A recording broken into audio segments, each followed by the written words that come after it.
Hello बच्चों, welcome to Sunil academy. और आज का हमारा टॉपिक है बेटा extracting metal in the middle of the activity series. जो मेटल एक्टिविटी सीरीज के मिडिल में होते हैं उनकी एक्सट्रैक्शन कैसे होती है।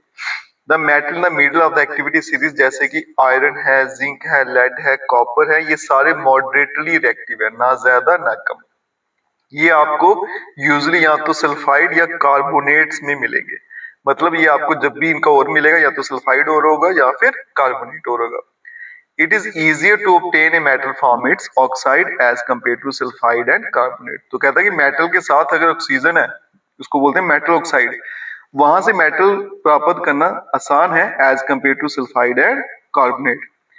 Therefore, prior to reduction, the metal sulfide and carbonate must be converted into metal oxide। इसलिए बेटा सबसे पहले मेटल सल्फाइड और कार्बोनेट को किसमें कन्वर्ट करना है? मेटल ऑक्साइड्स में। फिर जो ऑक्साइड्स और are converted into oxides by heating strongly in the presence of the excessive. अगर तो सल्फाइड हो रहा है बेटा तो उसको हमने ऑक्साइड में कैसे कन्वर्ट करना है? उसको हीट करना है in the presence of excess of air, मतलब खुले में उसको हीट करेंगे। इस प्रोसेस का नाम है रोस्टिंग। और अगर कार्बोनेट और है उसको ऑक्साइड में कन्वर्ट करना है तो उसको भी हीट करना है, लेकिन जो एयर की सप्लाई है वो लिमिटेड रखनी पड़ेगी, जिसको बोला जाता है कैल्सिनेशन। तो एग्जाम में आपको रोस्टिंग और कैल्सिनेशन भी पूछा जा सकता है। केमिकल रिएक्शन जो होगी वो यहाँ लिखी है बेटा, zinc sulphide plus oxygen heat किया तो जिंक ऑक्साइड बन गया, plus sulphur dioxide, zinc carbonate, इसको हमने हीट किया तो बन गया जिंक ऑक्साइड और कार्बन डाइऑक्साइड। कहता है metal oxide are then reduced to the corresponding metal by using suitable reducing agent such as carbon. आपके पास जब मेटल ऑक्साइड बन गया बेटा, फिर वहां से मुझे ऑक्सीजन हटानी है, इसको बोलते हैं रिडक्शन। तो उसके लिए मैं क्या करूंगा? एक रिड्यूसिंग एजेंट इस्तेमाल करूंगा, जैसे कि कार्बन हो गया, और ये हमने रिडक्शन और ऑक्सीडेशन पहले पढ़ चुके हैं। For example when zinc oxide is heated with carbon, जैसे जिंक ऑक्साइड को कार्बन से हीट करोगे तो बन जाएगा जिंक और carbon monoxide. You are already family with the process oxidation reduction, पहले पढ़ चुके हैं। कहते हैं beside using carbon to reduce metal oxide to metal, कहते हैं कई बार क्या करते हैं हम कार्बन की जगह डिस्प्लेसमेंट रिएक्शन इस्तेमाल करते हैं रिडक्शन के लिए। हाईली रिएक्टिव, तो डिस्प्लेसमेंट में क्या होता है बेटा, जो हाईली रिएक्टिव मेटल होता है जैसे कि सोडियम, कैल्शियम, एल्यूमिनियम, ये क्या करेगा?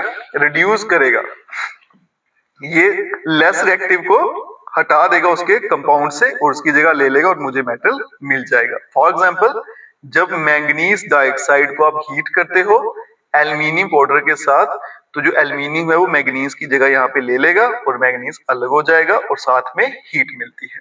इसको याद रखिएगा। ये जो displacement reaction are highly exothermic, मतलब इसमें हीट बहुत ज्यादा प्रोड्यूस होती है। The amount of heat evolve is so large that the metal are produced in the molten state. इतनी ज्यादा हीट पैदा होती है कि जो मेटल है वो आपको पिघला हुआ मिलेगा। In fact, the reaction of iron oxide with aluminium is used to join railway track or cracked machine part। कहता है कि जो आयरन ऑक्साइड और एल्यूमिनियम की रिएक्शन है वो इस्तेमाल की जाती है रेलवे ट्रैक्स को ज्वाइन करने के लिए या फिर क्रैक्ड मशीन पार्ट्स के लिए। इतनी ज्यादा हीट निकलती है।